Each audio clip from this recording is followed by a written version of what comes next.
আল্লাহ সুবহানাহু ওয়া তাআলা পবিত্র কোরআন মাজিদে যাকাত আদায়ের আদেশটি সবসময় সালাত আদায়ের আদেশের সাথে সম্পৃক্ত করে রেখেছেন।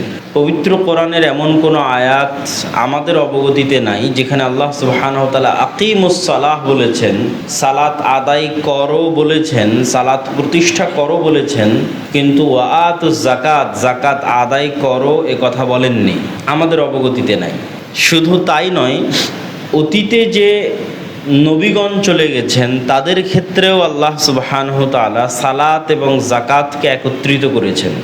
ঈসা আলাইহিস সালাতু ওয়াস সালামকে নিয়ে যখন মারিয়াম আলাইহাস সালাতু ওয়াস সালাম জনসম্মুখে আগমন করলেন এবং আশারাত ইলাইহি, মানুষ যখন জিজ্ঞেস করল যে তুমি এত বড় একটি অঘটন ঘটিয়েছ, মা কানা আবুকা ইমরাআ, তোমার পিতা খারাপ মানুষ ছিলেন না আর তোমার মা বাগিয়া, ব্যভিচারী ছিলেন না, তো তুমি কিভাবে এত বড় একটি অপরাধ সংঘটিত করলে? তো আল্লাহ সুবহানাহু ওয়া তাআলা বলে রেখেছিলেন তুমি কথা বলবে না, হাত দিয়ে ইশারা করবে, আশারাত ইলাই।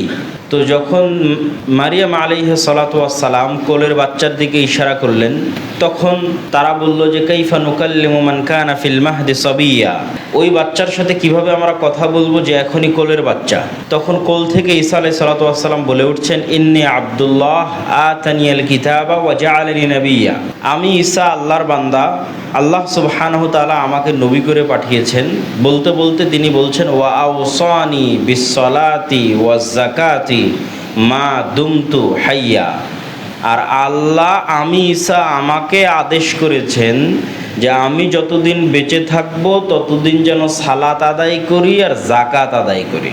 ওয়া আওসানি বিসসালাতি ওয়াজ যাকাতি, ঈসা আলাইহিস সালাতু ওয়াস সালাম বলছেন। তথা অতীতে চলে যাওয়া যত নবী আছে তাদের ক্ষেত্রেও এই দুইটা আদেশ আল্লাহ সুবহানাহু ওয়া তাআলার পক্ষ থেকে কমন, যে সালাত আদায় করতে হবে, সালাত প্রতিষ্ঠা করতে হবে, যাকাত প্রদান করতে হবে।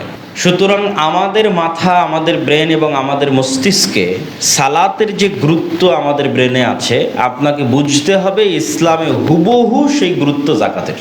আপনি যতটুকু বুঝেন যে সালাতের এই গুরুত্ব, তো হুবহু অতটুকুই গুরুত্ব যাকাতের।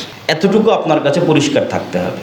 মানুষ ভেদে, মানুষের কাছে যার কাছে যেমন সালাতের গুরুত্ব, তাকে মনে করতে হবে যে আমি সালাতকে যতটা গুরুত্ব মনে করছি ইসলামের দৃষ্টিতে, এর চেয়ে কোনো দিক থেকে কম যাকাত নয়, বরং হুবহু সেই গুরুত্বই হচ্ছে যাকাতের।